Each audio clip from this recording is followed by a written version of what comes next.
Hola, vamos a hacer uno de esos ejercicios que convierten a la orgánica en un auténtico pasatiempo. Nos dice el problema que tenemos que determinar la estructura de una serie de moléculas a partir de unos datos que nos van indicando. Tenemos un compuesto A con una fórmula molecular C7H16 que se hace reaccionar con cloro en presencia de radiación ultravioleta y evoluciona hacia una mezcla de 3 derivados monoclorados. Bien, tenemos una fórmula, un compuesto A, con fórmula C17H16, que si comparamos con la fórmula de las moléculas saturadas, CnH2n+2, vemos que efectivamente con 7 carbonos la molécula tendrá 7 por 2, 14 y 2, 16 hidrógenos, es decir, nuestro compuesto es un compuesto saturado. Molécula saturada, ¿qué significa? No posee ni enlaces dobles, ni triples, ni tampoco es un compuesto cíclico, es decir, es un compuesto lineal o ramificado de 7 átomos de carbono y 16 hidrógenos, pero que no puede contener ciclos en su estructura ni tampoco enlaces múltiples. Y cuando reacciona con cloro en presencia de luz, eso es una halogenación radicalaria, lo que va a hacer es reemplazar hidrógenos de la molécula por cloros, se generan 3 derivados monoclorados. Se produce una mezcla de 3 derivados monoclorados, es decir, genera exclusivamente 3 productos. Esos productos se obtienen en diferente proporción. Dice que la sustitución hay 3 tipos diferentes de hidrógenos y se reemplazan en una proporción o con una velocidad 1, 3,5, 7. Es decir, hay uno que se reemplaza 3,5 veces más rápido que el que viene dado por 1 y otro 7 veces más rápido. ¿Esto qué nos hace pensar? Nos hace pensar que estamos ante una molécula que tiene hidrógenos primarios, secundarios y terciarios. Es decir, tenemos el hidrógeno que se reemplaza más lento, que será un hidrógeno primario, es decir, en un extremo de cadena, el hidrógeno que se reemplaza a velocidad 3,5, que será un hidrógeno secundario, y el que se reemplaza a velocidad 7, que será un terciario. Esto se debe a que la halogenación radicalaria es una reacción que transcurre a través de radicales y los radicales terciarios son más estables que los secundarios y los primarios y la reacción evoluciona más rápido a través de esos radicales. Por tanto, estamos ante una molécula que posee 3 tipos de hidrógenos distintos, primarios, secundarios y terciarios. Bien, podemos, por ejemplo, plantear posibles isómeros. Una molécula con 7 carbonos, podemos pensar en el heptano lineal, esta molécula 1, 2, 3, 4, 5, 6, 7. Pero esta molécula, bueno, tiene aquí, en el extremo de cadena tiene metilos, 2 metilos, que son hidrógenos primarios. Se sustituyen más lentamente que los secundarios, que son el resto. Estos son secundarios, secundarios, secundarios y secundarios. Y aquí también. Es verdad que este y este son idénticos entre sí, o este de aquí y este de aquí también son idénticos entre sí.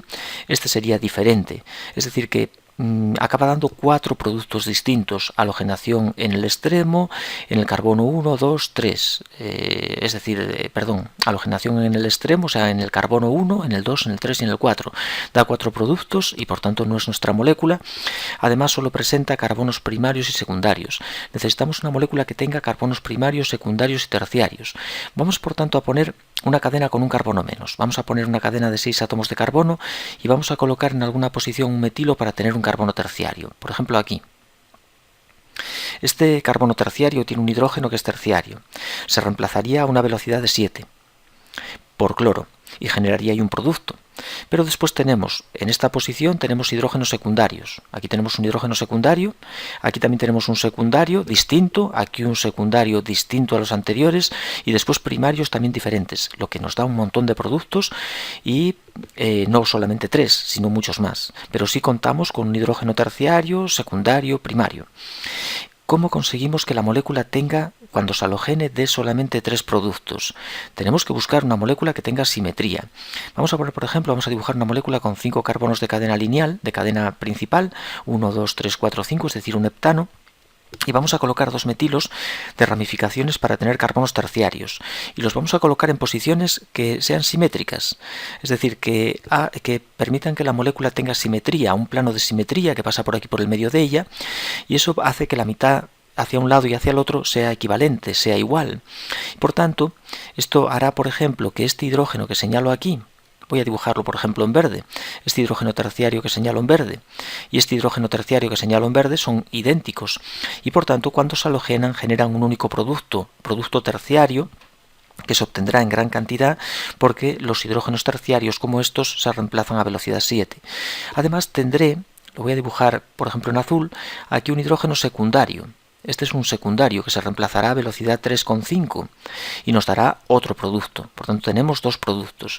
Y por último tenemos estos que voy a dibujar en rojo, hidrógenos situados aquí, 3, aquí otros 3, aquí otros 3 y aquí otros 3, que darán todos ellos un único producto, todos darán un solo producto, son todos idénticos entre ellos y como son primarios la velocidad será de 1.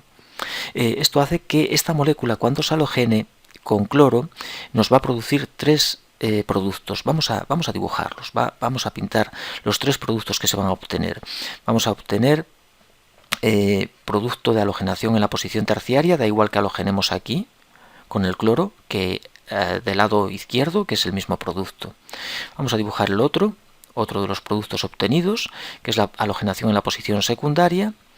Y el último producto, vamos a pintarlo aquí por ejemplo, que es el producto de halogenación en la posición primaria, que aquí tenemos nada menos que 4 átomos de carbono que podemos halogenar, los que más nos gusten. Por ejemplo, pongo aquí el cloro, pero lo podemos poner en este metilo de arriba o en los que hay a la izquierda.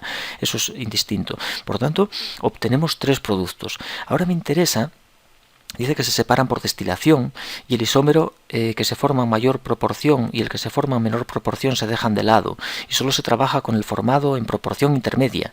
O sea, me interesa saber estos productos en qué proporción se obtienen.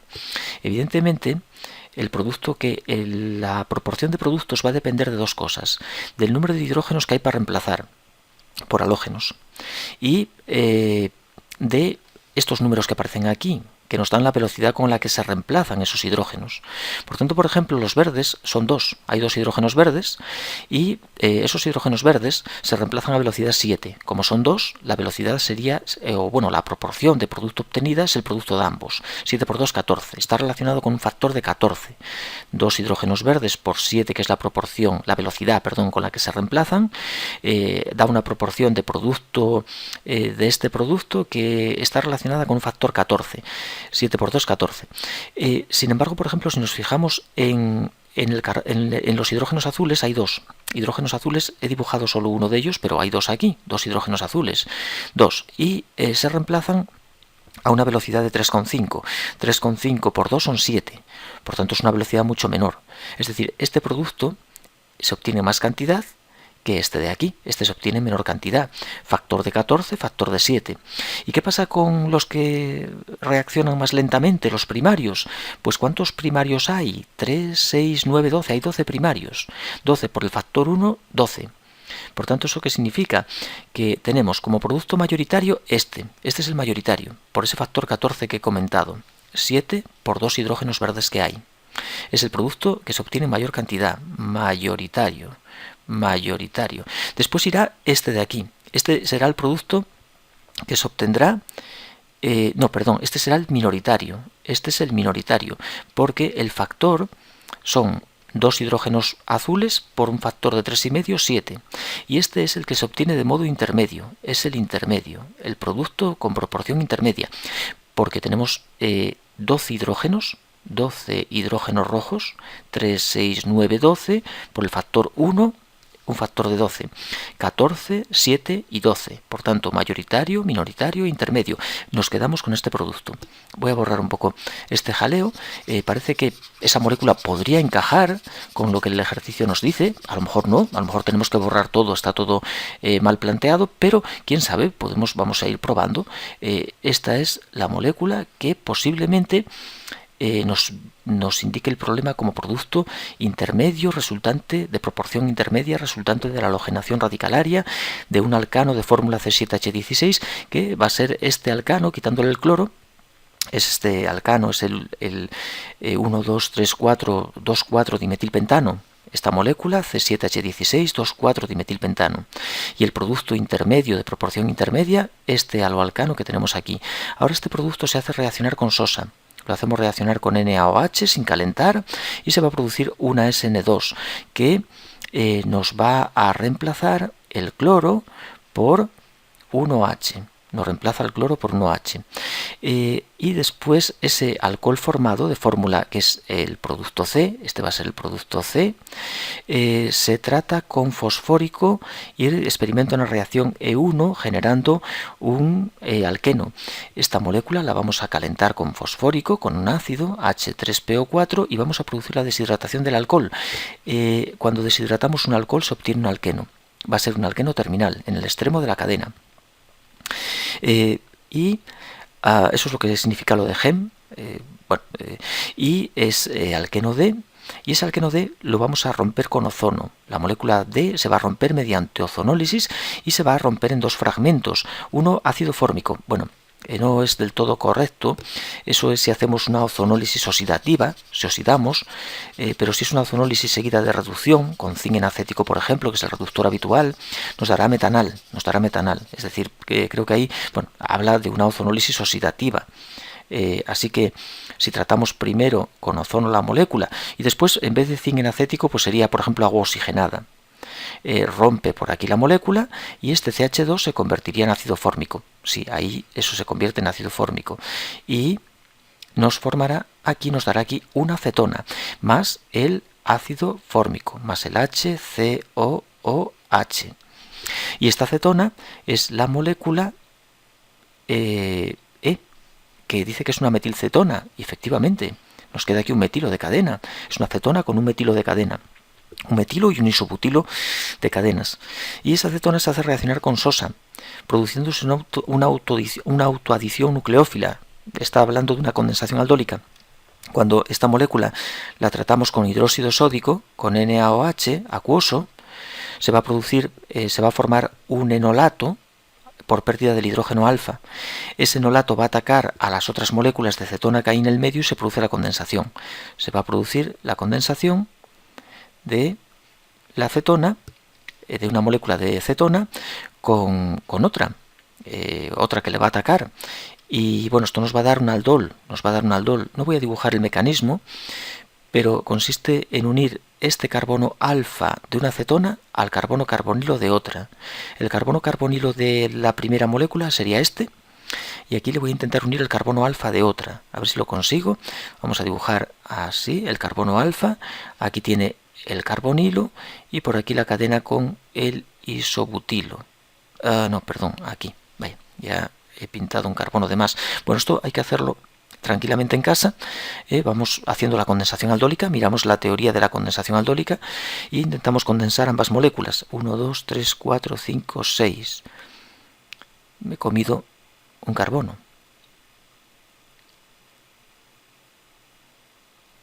1, 2, 3, 4, 5, 6.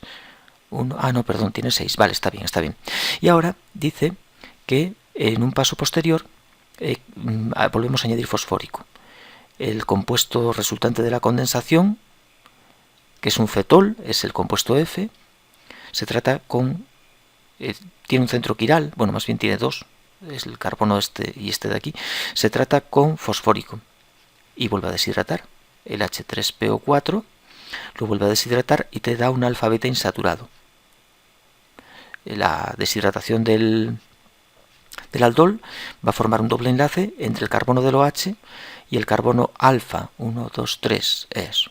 Aquí nos va a formar un doble. Así.